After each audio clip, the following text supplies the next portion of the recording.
Hello guys, ඔයාලා හැමෝම සාදරයෙන් පිළිගන්න ස්ටැග් නිව් YouTube channel එකට. මම අද කතා කරන්නේ කම්පියුටර් ස්කෑම් එකකට ඔයාලා වුණොත් ඔයාලා ගැලවෙන්නේ කොහොමද?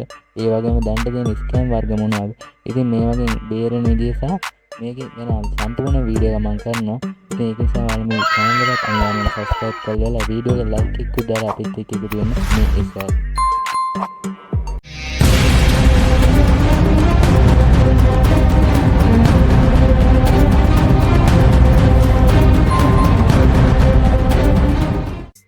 ඉතින් guys, ඔයාලා කම්පියුටරයක් නැත්නම් ෆෝන් එකක් පාවිච්චි කරනවා. ඉතින් එහෙනම් මේ වීඩියෝ වල ගොඩක් වැදගත් වෙනවා. අනිවාර්යෙන් මේ වීඩියෝ එක මග අරින්න නැතුව අන්තිම වෙනකම් බලන්න. ඉතින් ඔයාගේ කම්පියුටර් ස්ක්‍රීන් එකේ නැත්නම් ෆෝන් එකේ මේ විදිහේ පණිවිඩයක් එනවා නම් ඔයාගේ පරිගණකයට වෛරස් එකක් ඇවිත් වහාම මේ අංකයට කතා කරන්න. මේවා ඇත්ත නෙමෙයි. මේවා ගොඩක් සල්ලි වන වංචාකාරයෝ නැත්නම් හැකර්ස්ලා කියලා අපි කියනවා. අද අපි මේ හැකර්ස්ලා පාවිච්චි කරන ලේසියම සීක්‍රට් තුනක් ගැන කතා කරනවා. ඉතින් මේවා දැනගෙන හිටියොත් ඔයාගේ සල්ලි ඒ වගේම ඔයාගේ පර්සනල් ඩීටේල්ස් ආරක්ෂා කරගන්න පුළුවන්. මේ නිසා ලයික් එකක් දාලා අපිත් එක්ක එකතු වෙන්න. ඉතින් වංචාවල සීක්‍රට් එක තමයි බය ගන්න එක. වංචාව සාර්ථකත්වයට වෙන රහස මේක. ඉතින් ඔයාව බය කරනවා. හිතන්නවත් නොදී සල්ලි ගන්න එක. වංචාකාරයෝ හිතනවා නැත්නම් හැකර්ස්ලා හිතනවා ඔයා බය වුණොත් හදිස්සි වුණොත් ඔයා කල්පනා කරන්නේ නැහැ.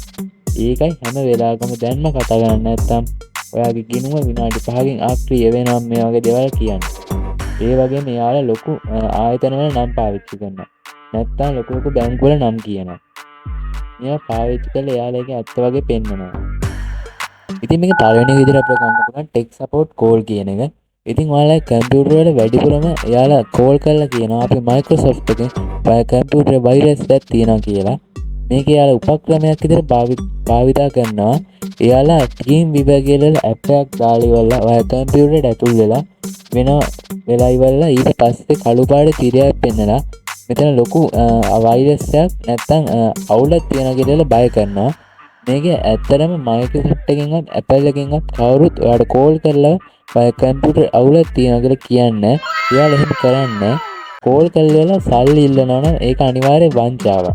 ඉතින් අපිට මේක දෙවෙනි විදිහට කතා කරන්නේ ෆිෂින් ඊමේල් කියන එක. ඔයාට ඊමේල් එකක් එනවා Netflix, Amazon නැත්නම් බැංකුවකින් වගේ ඔයා ගෙවීම් හරියට උනේ නැහැ කියලා මෙන්න මෙතන ක්ලික් කරලා විස්තර දෙන්න කියලා එයාලා සයිට් එකක් එවනවා. ඉතින් මේ වංචාව සිදුවෙන විදිහ ගත්තාම ඔයාට එන ලින්ක් එක ක්ලික් කරාම ඇත්තම වගේ තියෙන සයිට් එකකට යනවා. ඒත් මේක බොරු සයිට් එකක්. ඒකට පාස්වර්ඩ් එක දුන්නාම මේක කෙලිම යන්නේ හැකර්ගේ අතට. ඉතින් ඔයාලට මේක කරන්න පුළුවන් දේ තමයි ඊමේල් එකේ ලින්ක් එක ක්ලික් කරන්න කලින් ඒ ලින්ක් එක උඩ කර්සර් එක තියලා බලන්න පහළ කොනේ පේන ලිපිනේ ඇත්ත මුල පදයක්ද කියලා ඉවරලා. ඒ කියන්නේ ලින්ක් ඇඩ්‍රස් එක ඇත්ත එකක්ද කියලා බලන්න. මේකේ සැකයක් තියනවා නම් කවදාවත් මේ ලින්ක් එක ක්ලික් කරන්න එපා. මොකද ඒක ලොකු වංචාවක්. ඉතින් ඒකෙන් ඔයාලගේ ඩීටේල්ස් අර හැකර්ට යනවා. ඉතින් ඔයාලා බැරි වෙලා මේ වංචාවට අහු වුණොත් ඒ කියන්නේ ඔයාලගේ බැංක් ඩීටේල්ස් වැනි දේවල් මේ දුන්න මේ වගේ වෙබ්සයිට් වල ඇතුළත් කරොත් එහෙනම් බැරි වෙලා ඔයාලගේ OTP එක ගැන දේවල් දුන්නාම ඉතින් සමහරක් වෙලාවලට ඔයාගේ බැංකුවෙන් සල්ලි ගන්න පුළුවන්. ඉතින් මේ විදිහට වංචාවට අහු වෙන්න තියෙන සැලකිලිමත් කළා මේ වෙබ්සයිට් එක ඇත්තේවද කියලා අනිවාර්යයෙන්ම බලලා වැඩ කරන්න. මොකද එහෙම කරොත් එහෙම ඔයාගේ සල්ලි ඒ වගේම ඔයාගේ ගොඩක් වටින දේවල් වලට ආරක්ෂා කරගන්න පුළුවන්. ඉතින් මම මේක තුන්වෙනි විදිහට ගන්නෙ දත්ත අකුළු දැමීම කියන එක. මේක තමයි නරකම දේ. සමහරක් වෙලාවට ඔයා නොදැනුවත්වම පොඩි ෆයිල් එකක් ඕපන් කළාම එකපාරටම ඔයා කම්පියුටර් එකේ හැම ෆොටෝ එකක් හැම ඩොකියුමන්ට් එකක්ම අකුළු වැටෙනවා. ඊට පස්සේ වංචාකාරය අපි කියන සල්ලි දුන්නොත් විතරයි යතුරු දෙන්නේ කියලා ඉවරලා කියනවා.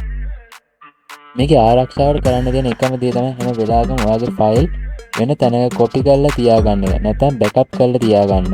එතකොට කම්පියුටර් අවුලක් වුණත් ඔයාගේ ෆයිල් බය නැතුව ආයෙ දාගන්න පුළුවන්. ඉතින් guys මම ඔයාලට කියලා දුන්නානේ දැන් මේ ඔයාලා වංචාවට අසු කරගන්න ක්‍රම තුන ගැන. ඉතින් මම මේක ඔයාලට රූල්ස් තුනක් කියලා දෙනවා. ඉතින් මේක අනිවාර්යෙන් ඔයාලා මතක තියාගන්න. ඉතින් නම්බර් 1 විදිහට මම කතා කරන්නේ සල්ලි gift card වලින් ඉල්ලනවා නම් අනිවාර්යෙන් ඒක වංචාවක්. ඒක 100%ම වංචාවක්. බැංකු, පොලිසිය, රජය ආයතන කවදාවත් gift card වලින් සල්ලි ඉල්ලන්නේ නැහැ. ඉතින් මම මේක සෙකන්ඩ් වන් එක විදිහට ගන්නෙ සැකයක් ආවොත් අනිවාර්යෙන් කෝල් එක බ්ලොක් කරලා දාන්න. කවදාවත් හදිස්සි වෙන්න එපා. පොඩ්ඩක් හිතලා බලලා කටයුතු කරන්න. ඉතින් සමහර තර්ඩ් වන් එක විදිහට මම ගන්නෙ මුරපදේ විතරක් මදි. ඒ කියන්නේ පාස්වර්ඩ් එක විතරක් මදි.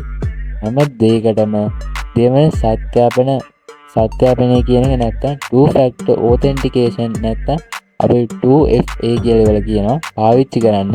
ඒ කියන්නේ මුර වගේ පාස්වර්ඩ් එක දුන්නත් වගේ ෆෝන් එකට එන කෝඩ් එක නැතුව කාටවත් ඇතුල් වෙන්න බෑ.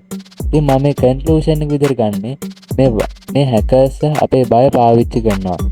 නමුත් දැන් ඔයා දන්නවා ඒ නිසා බය වෙන්න එපා. හරි දේ විතරක් කරන්න. මේ වීඩියෝ එක යාළුවන්ට ෂෙයා කරන්න. මොකද මේ දැනුම තමයි හොඳම ඇන්ටි වෛරස් එක. ඉතින් ඔයාලා මොන හරි වංචාවක් ගැන අත්දැකීම් තියෙනවා නම් පහලින් කමෙන්ට් එකක් කරන්න. අපි ඉගෙන ගමු. එහෙනම් පරිස්සමට ඉන්න. ඊළඟ වීඩියෝ එකෙන් හමු වෙමු.